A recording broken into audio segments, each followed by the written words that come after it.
i-test ng stock knowledge mo at makisaya dito lang sa game show na tanungan lang. Walang seryosohan. Ito ang...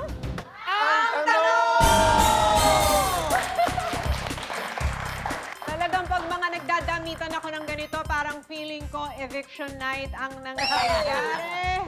Dahil 2 dekada na mula nang nagbukas ang pinakasikat at iconic na bahay sa Pilipinas.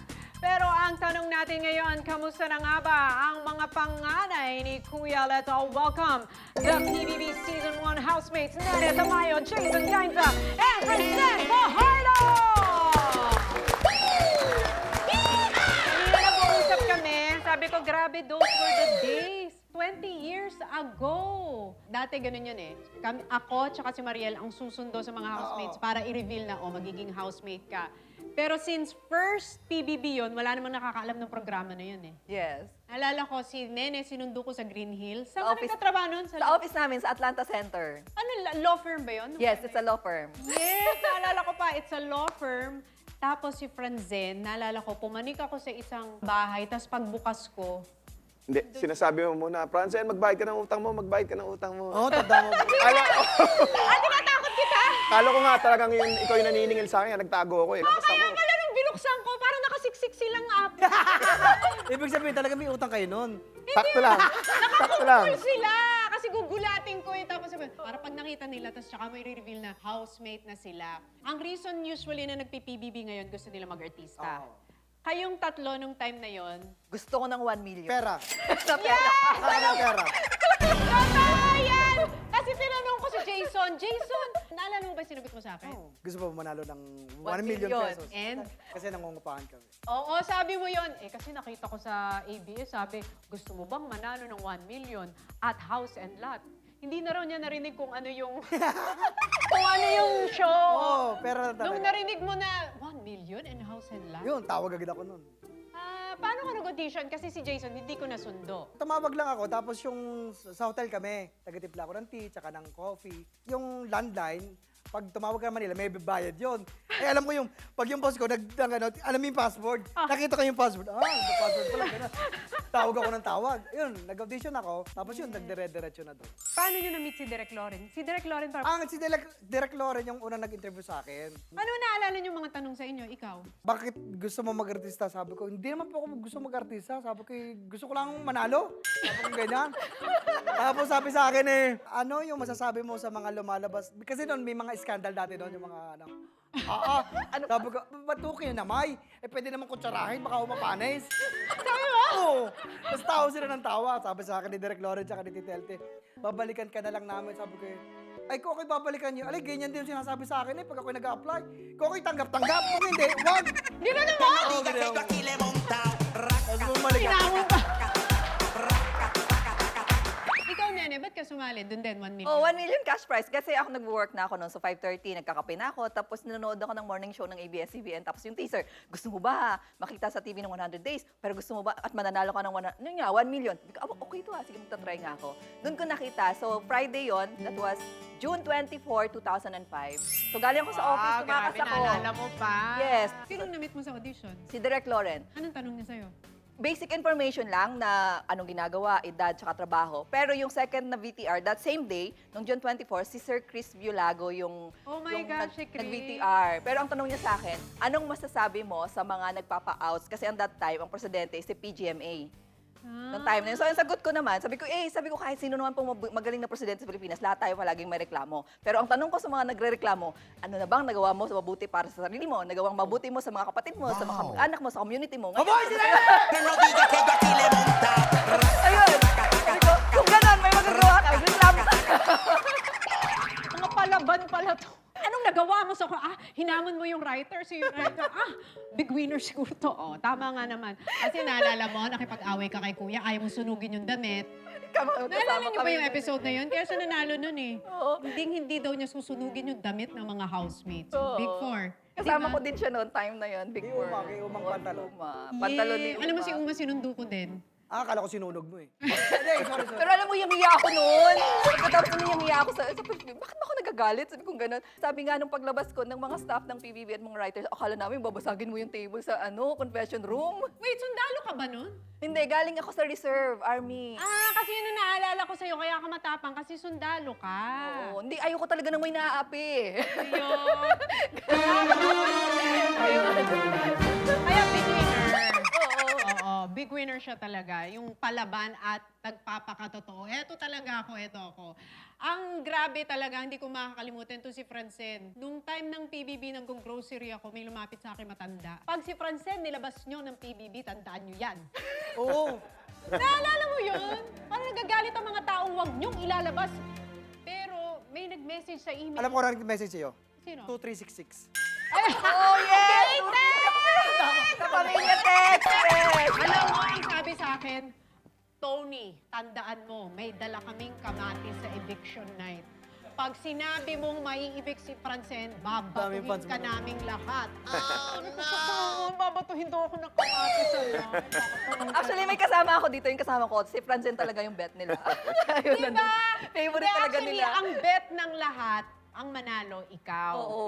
Kaya lang, ang finding sa'yo ni Doc Randy Del Llosa, hindi mo nakayanan yung mental capacity mo, yung nakakulong ng 100 days. Tago siya sa naglagay siya ng, Yung talagpong siya ng ng... Sa akala ko brief ka eh. Hindi ko na mahalala. Naglagay ka sa sabi ko, Hindi, naglagay siya ng... Yung ba yan yung ba yung tayong dalawa?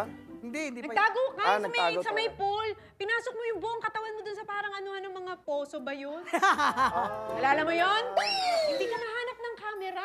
Hindi, parang siguro that time Nagkakagulis. nagtitrip ako. Gusto ko kasi may pumasok na tao galing sa labas. Parang gano'n. Hindi, ang gusto mo na nun lumabas. Pwede May ganun time din. na yun, Pwede di ba? siguro Kasi ganun, meron no? kayong psychiatrist na siya ang nagsabi na mentally parang na-affect ka na dun sa nung nakakulong. Ibig sabihin, parang gusto ko lang lumabas. Tapos Yes. magawala ako ng ways para makalabas ako. Yes! Yun yun! Pwede rin, pwede. Ang term pa niya nun, Warshock. Meron ka pang term nun na Hindi Warshock. naman, parang gusto ko lang talaga lumabas noon. Meron ka Kaya pala punong-puno ng kulangot yung pader Hindi, kasi sa totoo lang kasi. Hindi, wait lang. Wait lang. Nakakainis talaga. Nainis kami nun kasi...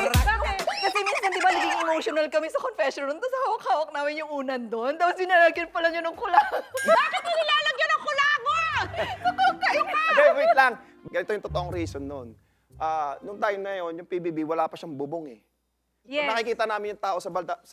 Nag-uusap kami niyan.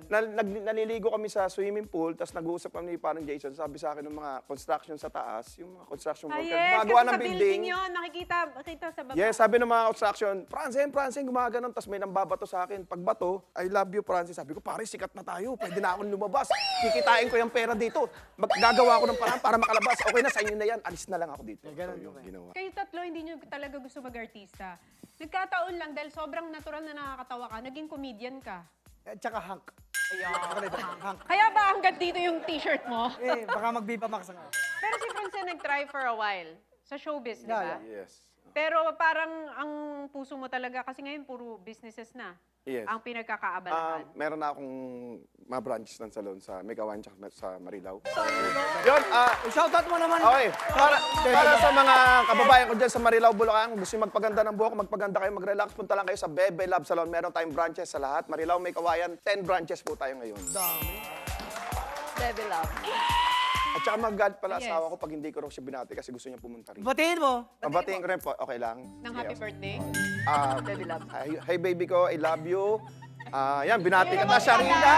Tsaka sa anak ko, si Jisoo. Yan, hello. Ayun naman pala, kaya naman pala Baby Love ang pangalan ng salon. Dahil sa asawa niya. Pero hindi kasi nagkaroon ng very iconic closure yung bahay ni Kuya. Parang lahat kayo nagbigay ng mga sentiments ninyo, di ba? Ano yung parang hino-hold dear to your heart na memory mo dun sa experience na yun, Jason? Doong nakapasok ako, tapos akala ko sa ibang bansa yung magiging future ko, tapos yung makakatulong sa akin, ang nagbigay sa akin talaga si PBB. Yun ang talaga, sabi ko, malaking utang na loob ko sa PBB. Tapos sabi ko pa nga dati, ayaw ko mag-artista. Sabi ng nanay ko, kung nahayop ka, sa pamilya natin, ikaw lang yung artista. Sabi ko, di ko mag-artista kung gusto nyo. Tinampal ako. Kasi ayaw ko talaga, kasi nung high school ako, hindi ako nagme-memorize, hindi rin ako nag-aaral. Tapos paglabas ko ng PBB, nag-aaral ako sa ASAP, yung mga sayaw. Tapos sa script, magbabasa ka. Sabi ko, ayoko niyan! Tapos yung, dire-diretso na, oo. Oo. ikaw, Nene, as a Ay. big winner. It's a once-in-a-lifetime experience talaga. And I'm forever grateful din talaga. Yun nga, same kay Kuya Jason. Alam mo yung nagigets kaming dalawa sa ASAP dati. Sabi, nagbubulungan kayo, bagay ba tayo dito? Parang hindi tayo bagay. Ganun. Pero yun nga, sobrang grateful talaga kasi nagbukas talaga siya ng opportunity para mabago yung buhay namin. Yes. Tapos si Francen, na ngayon na businessman na, Sa akin, doon din talaga ako nagkaroon ng chance pagkakataon. Kasi di ba, syempre dati ano lang, salesman lang ako. Tapos dahil doon, kahit hindi na ako artista ngayon, syempre magagamit ko pa rin advantage ko na dati ako naging artista. So nakakakuha ako ng mga customer, may mga nagtitiwala sa akin, mga negosyante. Ganun. So, nagagamit ko pa rin siya. ngayong nakilala na natin ang ating mga parasagot, kung si Pinoy Big Brother may kuya dito sa atin, meron kaming ati. Okay? Ati. Hindi kuya. Ati, it is, di ba may mga AI? Ito ang tanong intelligence. Ati, hello? Hi, Tony. Hello, housemates. I'm Ati, ang nagpatibok sa puso ni Kuya. Kung task ang binigay sa inyo ni Kuya noon, tutulungan naman kayong makasagot ni Ate ngayon. Kaya huwag mahihiyang magpa-generate ng clue. P.S. I love you too, baby ko. Ay, sumasagot si Ate. Bebe Labs, Bebe Labs. Ngayon, kilala na natin si Ate. Let's jump right into the mechanics. Meron tayong 30 questions with categories. Science na science talaga for science. Math is not mathing naman for math. Saan kate for geography. Ungkapan pass for history. Bakit papa for pop culture. And if you know for general knowledge. Bawat tamang sagot, may isang puntos. Unahan lamang sila sa pag-buzzer. May 5 seconds lamang sila para sumagot. Kapag lumagpas, may chance ang kalaban na mag-steal. At para sa mga nangungulela at namamang chance pa rin kayo makahabol through our special questions with higher points. At may pa-special bonus kami dahil lahat ng mga players may one-time Ati privilege per game. Kung hindi ka sure sa sagot mo, just call Ati by saying Ati pa-generate naman and Ati will come to save you. At kapag naubos na ang mga tanong, ang palasagot na may pinakamataas na puntos, ang unang makakakuha ng 10 points at tatanghaling ultimate palasagot. Pero kung hindi man pabor sa'yo yung pagkakataon, huwag ka mag-alala dahil mag-uwi ka pa rin ng 10,000 pesos. Consolation prize! At syempre, ang ating ultimate palasagot ay hindi lang mag-uwi ng titulo, kundi mag-uwi rin ng 30,000 pesos cash prize! Kaya naman mga palasagot, kamay sa bewang taas noon. Ang ating category ay sa If You Know, You Know. Ang tanong, si Willie Revillame ang unang host ng PBB. At si Kim Chu naman ang first teen big winner. Sino naman ang kauna-unahang housemate na na-evict? Yes, Nene! Rico Barrera. Rico Barrera ay tama!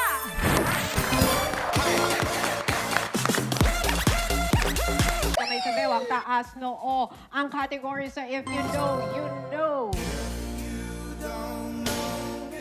Ang tanong, kung ang Tagalog ng book ay aklat, ano naman ang Tagalog ng notebook? Yes, Jason! Ano ka? Book note. Ay mali! Steel! Yes, Nene! Kwaderno. Kwaderno ay tama!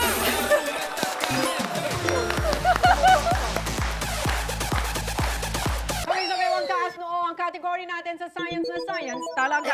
Kaya ako na dyan. Go. Ang tanong, kung madalas ang volcanic eruption sa Pacific Ring of Fire, sa ang noontime show naman unang nakilala si Eruption. Yes, Nene! It's showtime. It's showtime ay tama! Agad sira? Baka sira to. Yan, agad na. Kamay sa bewang taas noo. Ha? Ang ating category sa Bakit Papa. Ang tanong, kung ang man of your dreams ay malaboy next door at hi guys naman ang bungad ng mga vloggers, sino naman ang kumanta ng This Guy's in Love with You, pare? Yes, Jason. Parang kaya ni Edgar. Parokya ni Edgar ay tama! Yeah! Sabayan mo. Ay! Bakit naging sexy dancer? Oh, Sorry, okay. pasensya na, Viva Max. Wow! Naghahamon. Okay. Kami sa bewang, taas noo. Ang category natin sa science talaga. Ang tanong, kung may Big 3 ang gas station at may Big 4 ang PBB, ano naman ang kinakatakutan na the Big One? Yes, Nene. Lindol. Lindol ay tama.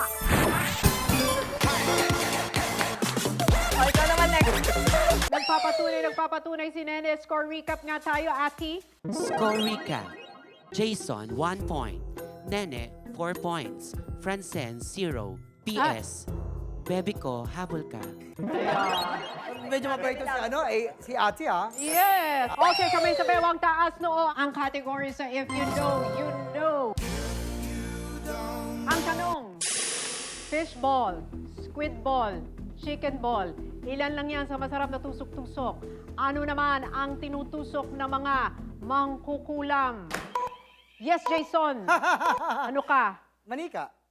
Manika o voodoo doll ay tama! Wow! Wow! Wow! Wow! Wow! Wow! Yung mga training mo sa ASAP, lumalabas.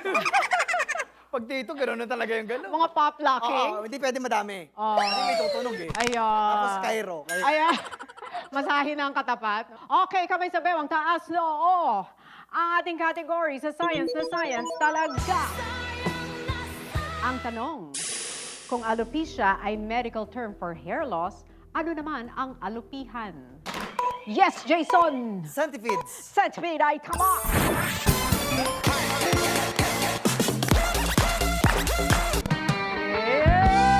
Mga ganyan naman tugtog mo naman, Alvin. Wala naman nagtitip eh. Kamay sa bewang taas noo. Ang ating category geography, saan ka te? Ang tanong, Santa Mesa, Santa Maria, Santa Cruzan, Santa Ana. Alin dito ang wala sa Maynila? Yes, Nene. Santa Cruzan. Santa Cruzan ay tama. Okay, kamay sa bewang taas noo. Ang category natin sa If You Know, You Know. Ang tanong, ang Tagalog ng too much ay sobra. Ang too little ay konti. Ano naman ang tubig sa Ingles? Ano yung tubig sa Ingles? Yes, Francen! No? Water! Water ay tama! H2O! Nakaisa rin? Isa pa, ha? Nagdiwang ang langit kung sumagot ka. Talagang kasagot. Ay, pumunta kayo sa Bebe Labs, ha? Ayan. Okay, kamay sa bewang taas noo. Ang category sa If You Know, You Know. Ang tanong, sina Triple H, Shawn Michaels at China ay kilala bilang The Generation X sa WWE. Ano naman ang sumunod na henerasyon sa Generation X? Yes, Jason. Z. Ah, Generation Z. Z ay mali. Generation X, yes, Nene. Millennial? Millennial ay tama.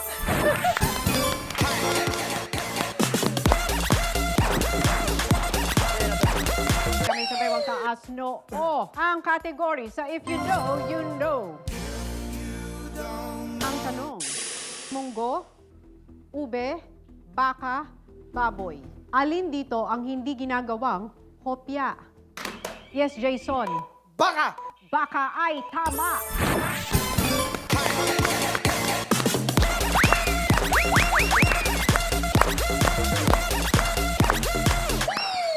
Okay, kamay sa bewang taas noo. Ang category natin sa If You Know, You Know. Ang tanong, go, go, go! Todo na to, sabi ni Rufa May. Nakakaloka! Sabi naman ni Ate Chris. Sino naman ang nagsabi ng, ikaw na! Yes, Jason! Boy Abunda sa labas! Ay, tama! Namiss mo ba mag-Tito Boy? Nakakamiss naman talaga. Kung mapapagbigyan ako ng pagkakataon, pwede rin tayong gumawa dito ng game show. The Past Talk. Ayo.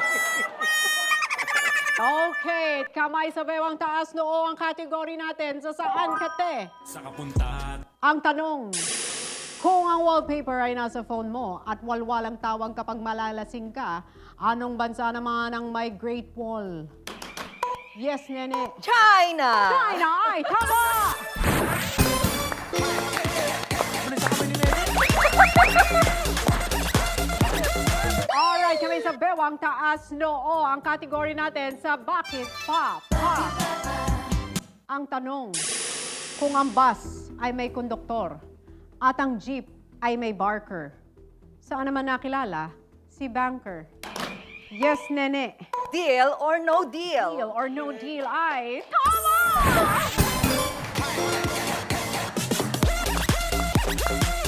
Eto na tayo. Special question for 2 points. Ay, 2 points to, 2 points. Ang category sa If You Know, You Know. Ang tanong, sa kantang Bahay Kubo, ano ang kasunod ng kundol? Yes, nene.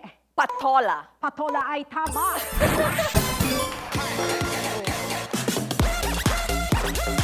Dahil sa patola, tinapos ni Noel ang usapan! Bahay kubo. Kasagutan, siya rin ang ating ultimate palasagot. Hindi talaga mananalo. Si Kuya nga sinasagot nito eh. Paano pa tayo? So, siya ang ultimate palasagot natin for today. Dahil dyan, makakatanggap siya ng ating ultimate palasagot trophy and 30,000 pesos cash! Thank you so much. Alam mo ba, ito talaga yung motivation ko. Gusto ko ng trophy kasi sa PBB, walang trophy na binigay. Pero may house and lot. Pero may house and lot. Thank you so much. Kamusta na yung house and lot? Nandun pa rin? Andun, sa binangonan pa rin. Wow! Okay, syempre naman may consolation prize. May consolation prize for Bebe Love. Oh, at least Baby isa. love. Pwede na. Yes, for Bebe Love. At syempre, as usual, dahil ang ating mga contest ay merong consequence sa mga natalo, may ultimate parusa para sa mga hindi pinalad today. Meron. Si ate ang magpa-facilitate ng ating ultimate parusa. Yes. Confession room scene. Ate? Housemates, Yes po. bago kayo ipasok sa PBB o pambansang bahay ng mga butaw, Ayun po yun. ito ang aking katanungan. Ano? Sino ang pinakapasaway ninyong naging housemate? Ito. Si Francen po. Siya talaga, promise. Naglalabas po yan ng bayag. Hindi! Kuyukot! Uy, bawal yun. Kuyukot! Tapos nilabas siya, inaagis siya sa akin, tapos hinagis ko ulit sa kanya. Hindi kuyukot talaga. Kuyukot yung O, sa doon ko puwet? nga nalaman yung kuyukot pala yung puwet. Hindi ko alam. Hindi ko alam yung gadget ko. Doon ko nakita, may barcode pa ng kuyukot. Pwede mo siyang i-scan eh. Pwede isang grocery. Tapos sabi ko sa kanya, ay nako, Francen, kahit magpakita ka ng kuyukot, hindi ko yan titingnan. Lagot ka kay Bebe Love. Okay. Pero alam mo, hindi ko makakalimutan, pagkatapos ng season natin, Boracay nagboracay kami. Yes! Ang saya nun. Para tayo mga nagka-camping na nag-field trip. Field trip, yun ang feeling ko talaga nung kasama natin sila Miss Elfie noon. Parang hindi tayo nagtatrabaho. Para lang. Tapos ang nanay natin nung si Tita LT, pag kailangan natin umalis, magtatangalian na. Sisigaw na yun. Ano ba? Sabi ko, ano to? Hindi nakatama. Masanay na ako kay Tita LT. I love you, Tita LT. Yes, I'm Miss Tita Elfie. LT! Love you, yes. At dahil dyan nagtatapos ang ating Ang Tanong episode for today. Maraming salamat sa ating mga palasagot Season 1 Pinoy Big Brother Housemates. At syempre, nagpapasalamat din tayo sa ating studio audience na sinamahan tayo ngayong araw. At sa inyo rin na laging nakatutok sa amin, maraming salamat sa isang araw na naman na puno ng katatawanan at kaalaman. Muli, ito po ang programa kung saan tanungan lang, walang seryosohan. Ito ang